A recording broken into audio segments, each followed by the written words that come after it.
রহমানির রহিম। আসসালামু আলাইকুম। আশা করি সবাই ভালো আছেন, দূরের কাছের ভাই বোনেরা। তো আজকে আমি লাউ দিয়ে, চিংড়ি মাছ দিয়ে, টমেটো দিয়ে রান্নবো। তেল দিয়ে দিয়েছি, পেঁয়াজ দিয়ে দিব,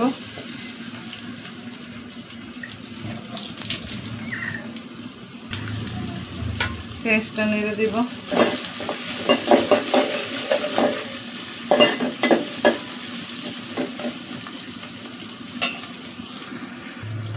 পেঁয়াজটা হচ্ছে, এখন আমি মশলা দিয়ে দিব।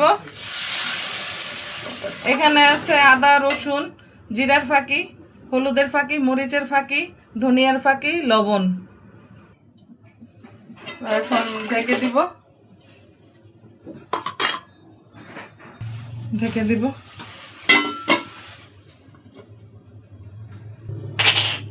আমি আবারও বলছি, এখানে আমি আদা, রসুন, হলুদের ফাঁকি, মরিচের ফাঁকি, ধনিয়ার ফাঁকি, জিরার ফাঁকি, লবণ দিয়েছি।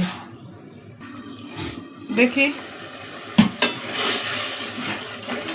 নেড়ে দিব। এখন চিংড়ি মাছগুলি দিয়ে দিব আমি, দেশি চিংড়ি।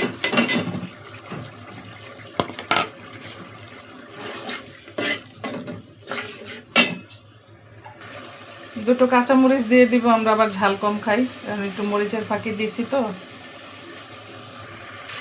এখন আমি লাউটা দিয়ে দিব। কষানো হয়ে গেছে আমার, লাউটা দিয়ে দিব।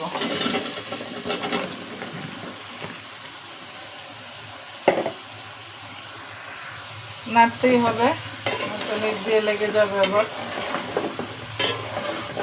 আমরা পাইনা লাউ বলি, এখানকার স্থানীয় তো, স্থানীয় মানুষরা পাইনা লাউ বলে, আর আমরা তো বলি লাউ। জালি কুমড়াকে জালি কুমড়া বলি, মিষ্টি লাউকে মিষ্টি লাউ বলি, আর এটাকে পাইনা লাউ বলে, যেটা চিংড়ি মাছ দিয়ে খাই। এখন টমেটোটা দিয়ে দিব আমি, কারণ এখনকার টমেটো তো সিদ্ধ হতে চায় না।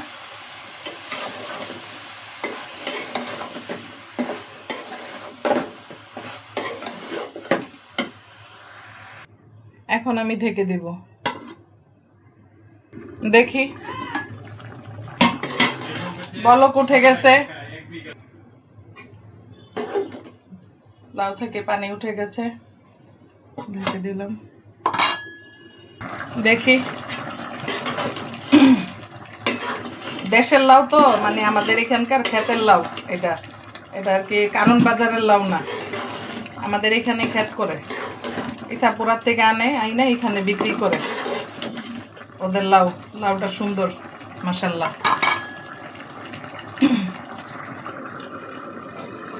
আমার লাউটা মনে হয় হয়ে গেছে।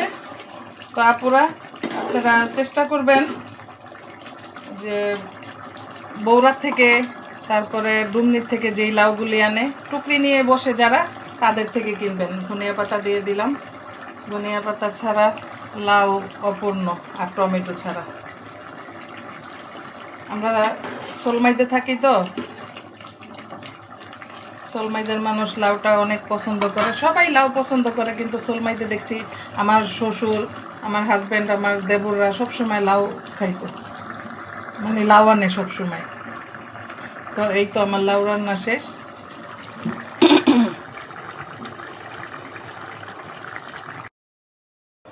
তো এই তো আমার লাউ রান্না হয়ে গেছে। এইভাবে আপনারাও লাউ রান্না করবেন, ভালো লাগবে। লাউ অনেক ভালো, শরীর ঠান্ডা রাখে, পেট ঠান্ডা রাখে। তো সবাই ভালো থাকবেন। আল্লাহ হাফেজ, আসসালামু আলাইকুম। আমাদের জন্য দোয়া রাখবেন, আমিও দোয়া করি আপনারা সবাই ভালো থাকেন। আসসালামু আলাইকুম।